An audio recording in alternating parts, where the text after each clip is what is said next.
Hi friends, இன்றைக்கி என்ன செய்யலான்னு பார்க்கலாங்களா. ஒரு கடாய் வச்சுக்கோங்க. அந்த கடாயில் வந்து பச்சை வேர்கடலை மீன்ஸ் காஞ்சது, நம்ம வறுக்காத வேர்கடலை. அது ஒரு நல்லா ஒரு கைப்பிடி, நல்லா பெரிய கைப்பிடி அளவு போட்டுக்குங்க.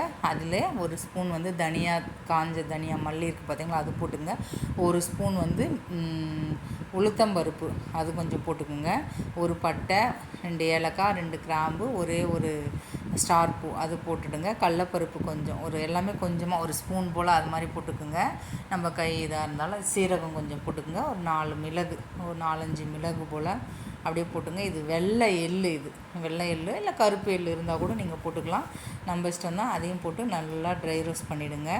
ரோஸ்ட் தான் பண்ணணும், எண்ணெய் போடக்கூடாது. அப்படியே வந்து நீங்கள் ரோஸ்ட் பண்ணுங்கள். இந்த வேர்கடலாம் நமக்கு வந்து வறுத்து, ஏற்கனவே நான் முன்னாடியே வேர்கடலை வறுத்துட்டேன், அதனால தான் இது பண்ணியிருக்கேன். அப்புறம் இது நல்லா இதாகி வந்ததுக்கப்புறம் காஞ்ச மிளகா, ஒரு 10-12 காஞ்ச மிளகா போட்டுக்கோங்க.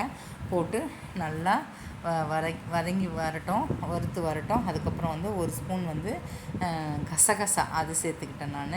அது சேர்த்து அதையும் நல்லா இது பண்ணதுக்கப்புறம் கொப்பரை தேங்காய் இருக்குது இல்லைங்களா, அது துருவி வச்சுக்கோங்க. அந்த துருவல் கொஞ்சம் போட்டுங்க. உங்கள்கிட்ட கொப்பரை தேங்காய் இல்லைன்னா நார்மல் தேங்காவே நல்லா நம்ம இதில் போட்டு நல்லா கொஞ்சம் சூடாகிற மாதிரி பார்த்துக்குங்க.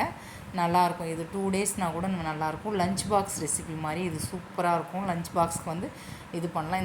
இந்த தாளிப்பில் வந்து நீங்கள் வேர்கடலை போடலாம், கடுகு, உளுத்தம்பருப்பு போட்டு தாளிக்கலாம். நான் வந்து சீரகம் போட்டு தாளிச்சிருக்கேன், எனக்கு அது மட்டும் போதும் அப்படின்ட்டு. அந்த ஃப்ளேவர் அதில் இருக்குன்றதால நம்ம இஷ்டம் தான் அது.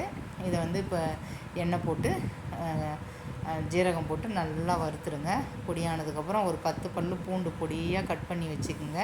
நான் நல்லா நச்சு வச்சிட்டேன். சின்ன பூண்டு தான். ஒரு சின்ன வெங்காயம் இல்லை பெரிய வெங்காயம் எப்படி வேணாலும் எடுத்துக்கங்க. நான் கொஞ்சம் பெரிய வெங்காயமாக ஒரு வெங்காயம் எடுத்து நல்லா வதக்கியிருக்கேன். ஒரு தக்காளி வந்து ஃபைன் சாப் பண்ணி வச்சுருக்கேன், ஒரு தக்காளி, பெரிய தக்காளி மாதிரி, அதையும் நல்லா வதக்கிடுங்க.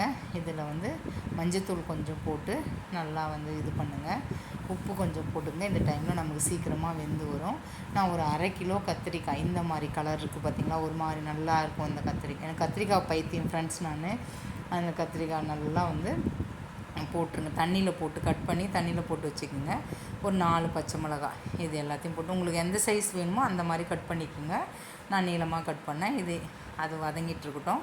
அதுக்குள்ளே இது வந்து பொடிச்சு எடுத்துகிட்டு வந்துடலாம். இது பாருங்கள், நல்லா அப்பப்போ கொஞ்சம் கிளறி விட்டுக்குங்க. எடுத்து கிளறி விட்டால் நல்லாயிருக்கும். இந்த மாதிரி பொடிச்சிட்டு வந்துடுங்க. நம்ம வேர்களில் எள்ளு இருக்கிறதால நமக்கு எண்ணெய் கட்டும், அதனால் பல்ஸ் மோடு விட்டு இடுங்க. அப்போ தான் நமக்கு சரியாக இருக்கும். இங்கே பாருங்கள், இந்த அளவுக்கு இதுவாகி வந்திருக்கு.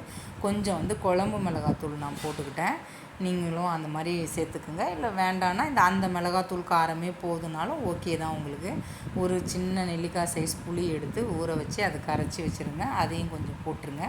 போட்டு நல்லா வதங்கி வந்ததுக்கப்புறம் இந்த பொடிச்சு வச்சுருக்கோம் பார்த்திங்களா, இதையும் அதில் போட்டுட்டு அப்படியே வந்து கலந்து விட்டுருங்க.